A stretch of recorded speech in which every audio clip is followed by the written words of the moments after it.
We live on a finite planet. This sculpture is a very visual and evocative way to bring up for people that when we throw something away, there really isn't an away.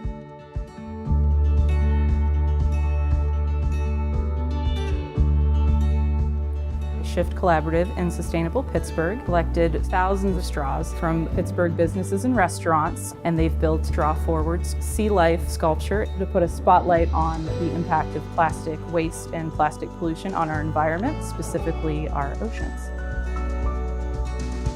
Turns out you can't recycle straws. They gum up the recycling machinery, generally speaking.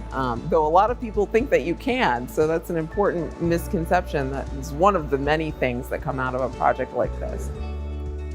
We don't normally think about single-use plastic when it's one piece at a time.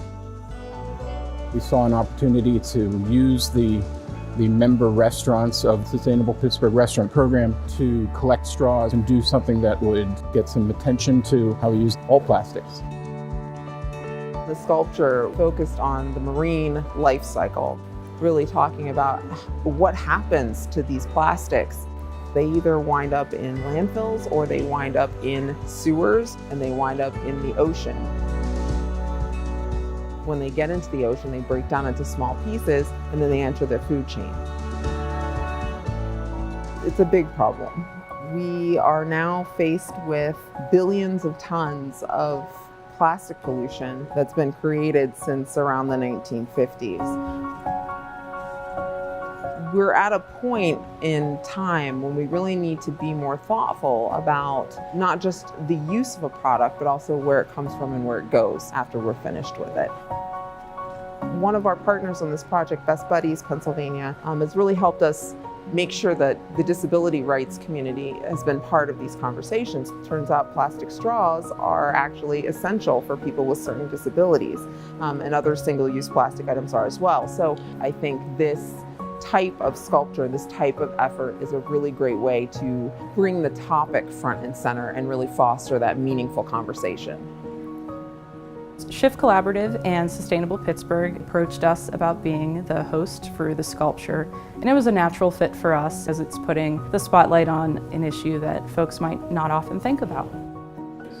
The reason plastic is used so much is because it can come in such vibrant and appealing colors and sizes and flexibility. So we build it using those properties. I think it turned out pretty well. Everything is a plastic item that is post-use. So these are straws that are collected, plastic items that are dredged from the rivers, things donated from the Pittsburgh Center for Creative Reuse. It's really, I think, a testament to the different ways we use plastic and what we do with it when we're not using it anymore. Big white ship, seagulls were dancing all around. I woke up with a sunrise on the sea. Such a priceless gift to me. The salty breeze and the waves, the slow pace. The salty breeze and the waves. No matter where I play.